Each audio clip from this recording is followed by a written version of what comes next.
অসমৰ চাহ উদ্যোগে ৰাজ্যখনৰ অৰ্থনীতিত গুৰুত্বপূৰ্ণ ভূমিকা গ্ৰহণ কৰি অহাৰ লগতে এই চাহে আন্তঃৰাষ্ট্ৰীয় পৰ্যায়ত অসমৰ চিনাকি দাঙি ধৰি দেশলৈ গৌৰৱ কঢ়িয়াই অনাৰ সময়তে এতিয়া এই কেঁচা চাহপাত খেতিয়কৰ জীৱনলৈ নামি আহিছে অন্ধকাৰ।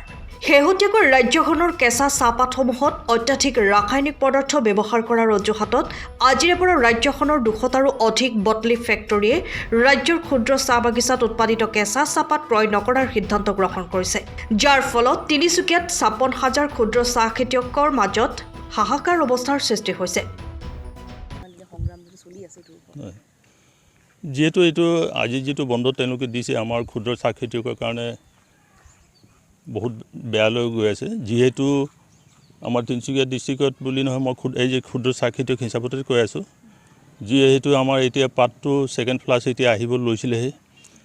মাৰ্চ মাহৰ পৰা যিখিনি আছিলে ৱেডাৰো বেয়া আছিলে, ৱেডাৰ বেয়া থকাৰ কাৰণে আমি পাত একেবাৰে পোৱা নাছিলোঁ। কিন্তু এই মে' মাহৰ পৰা অলপ বৰষুণ হোৱাৰ পিছৰ পৰা আমাৰ পাত এতিয়া আহিছিলে, আহি মেলি এতিয়া ছেকেণ্ড ফ্লাছ আহিছিলে ভালকৈ।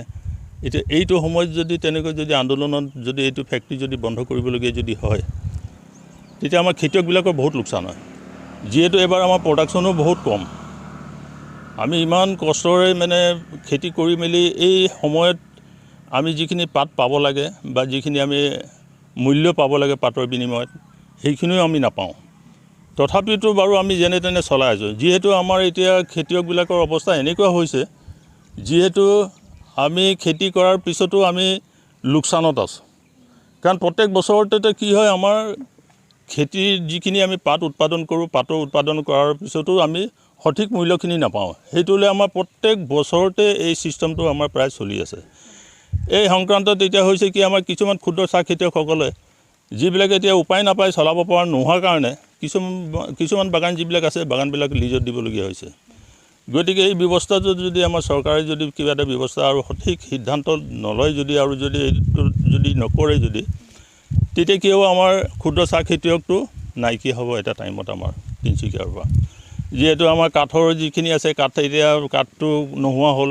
আমাৰ এতিয়া মূল সমস্যা এতিয়া যিখিনি আছে, এতিয়া পাতৰ মূল্যটো লৈ আৰু আজি যিটো এতিয়া ফেক্টৰী যিটো বন্ধ দিছে, সেই বন্ধটোত আমাৰ বহুত প্ৰভাৱ পৰি আছে। গতিকে মই অনুৰোধ কৰি আছোঁ, চৰকাৰকো অনুৰোধ কৰিছোঁ, টি বৰ্ডকো অনুৰোধ কৰিছোঁ আৰু আমাৰ বটলিং এছ'চিয়েশ্যনকো অনুৰোধ কৰিছোঁ, যাতে তেওঁলোকে আলোচনাৰ মাধ্যমেৰে এই সমস্যাবিলাক যিবিলাক আছে এই সমস্যাবিলাক সমাধান কৰিব লাগে। সময়ৰ খবৰ সময়ত পাবলৈ ফ'ল' কৰক টাইম অফ আছাম।